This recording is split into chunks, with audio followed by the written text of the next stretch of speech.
And so at one time they believed that Babylon was going to be rebuilt, and from that exact location they would rule the earth. That's what was believed. But this woman is a symbol of Rome.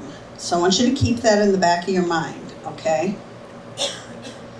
So the angel called the city and the religious system that was with it Mystery Babylon.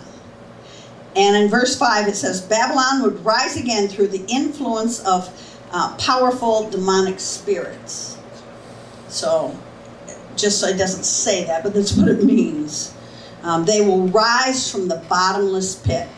Daniel 11 says, but tidings out of the east and out of the north shall trouble him, the Antichrist, and therefore he shall go forth with great fury to destroy and utterly to make away many.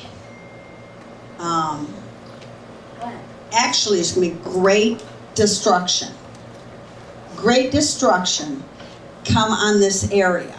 Now, we live in the United States, and we think this has nothing to do with us, and so we're safe. We don't. We can just discard this information. That's like, psh, that was over my head. That just bypassed me. I don't have to worry about anything there. But in chapter 7, it discusses a religious system that is going to form. In chapter 18, it discusses a financial, economic system that is linked with this religious system and this city. Now, Babylon, or Babel, was one of the first cities that were built right after the flood by Nimrod. It had a one government, a one language, one economic system. And after the Tower of Babel was destroyed, King Nebuchadnezzar then constructed a world empire called Babylon. Now, last time I ministered, we talked about a one world government being formed. You can go on the internet, just type in one world government,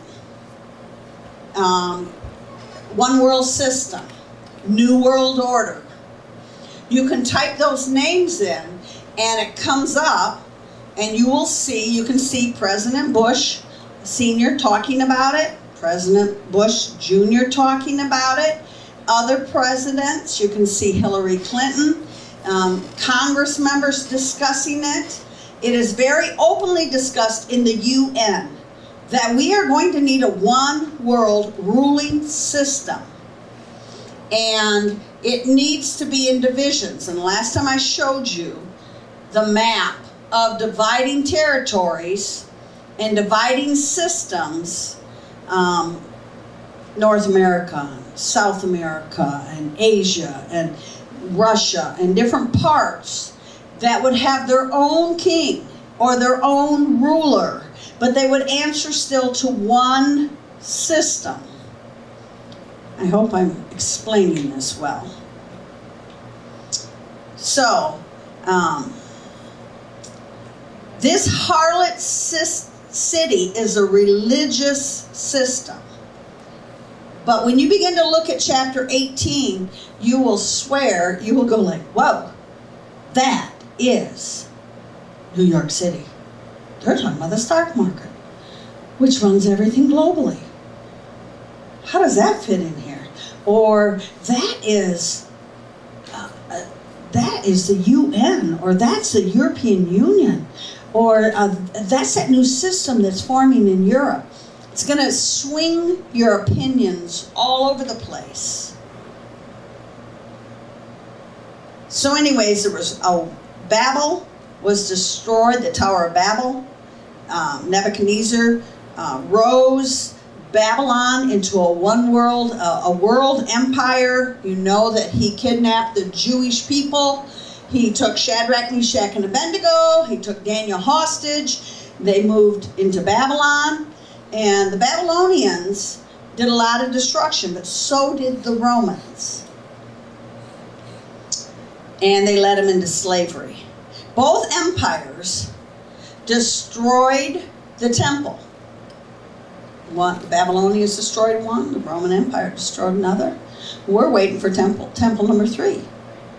We're kind of at a brink. They're talking about it. And they're talking seriously. We need this temple. We need this now. Lot of discussion. A lot of discussion on a peace treaty that needs to be formed in the Middle East. And on top of that, then this one world government is having a discussion. Now, the Sanhedrins, according to the media today on Breaking News Israel, just invited 70 nations to come to review and discuss the Noahide laws, which they would like, to govern this one world system. That was a little interesting poke. If John had prophesied that Rome was the city they were talking about, you would never have seen the book Revelation. It would have been destroyed. Propaganda. Hatred.